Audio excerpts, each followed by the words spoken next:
Alright,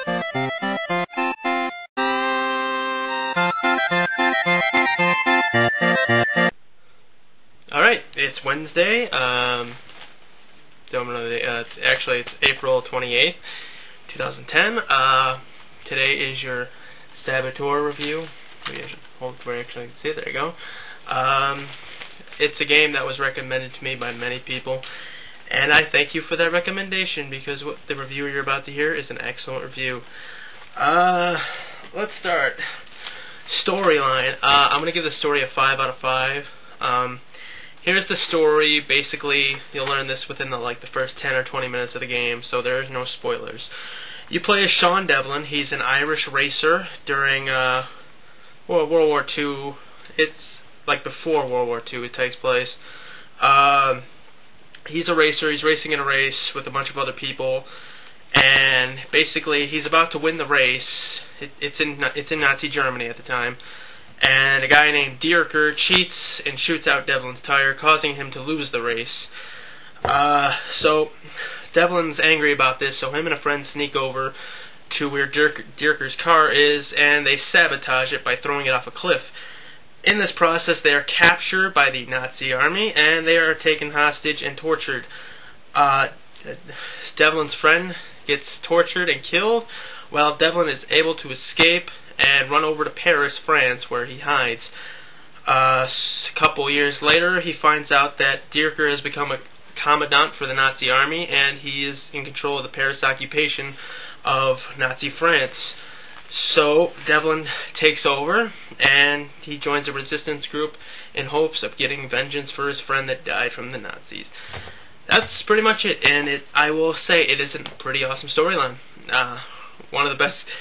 It's better than Grand Theft Auto 4 storyline, which I didn't like much. So that says a lot.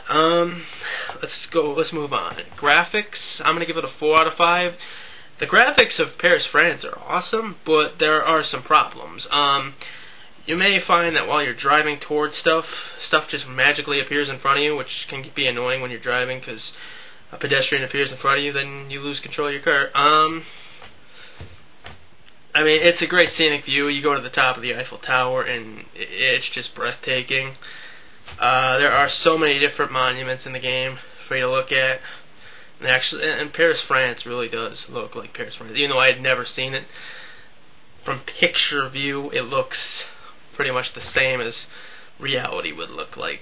So I'm going to give it a 4 out of 5, only due to the fact that there is a problem with it popping up while you're going toward it. That's kind of annoying. I mean, if Grand Theft Auto can make it to where it stays there and you always see it, this game should have been able to do that too.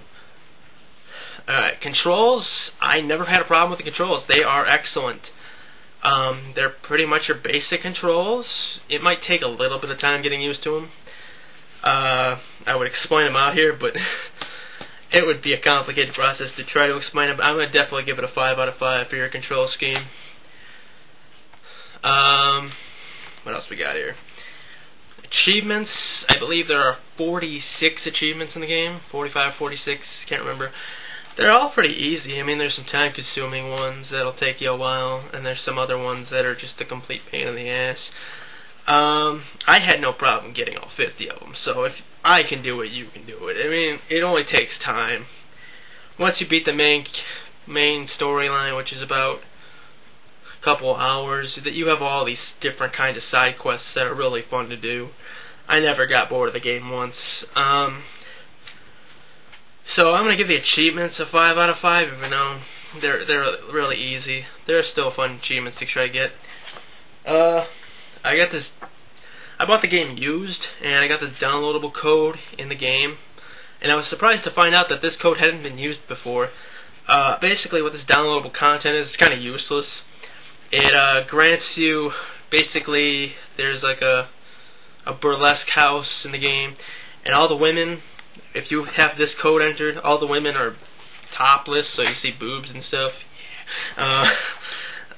Yeah, you really don't see it much because you're never really in the burlesque house half the time. And there's also a really cool minigame that comes with it too, where you gotta spin a wheel and you get drunk while you're doing it. That's pretty fun. But There's a lot of problems with the game. That's mainly due to the fact this game is made by Pandemic Studios. They were a part of Electronic Arts, but they were closed. Their studio closed. I don't know why. I've been trying to find that out.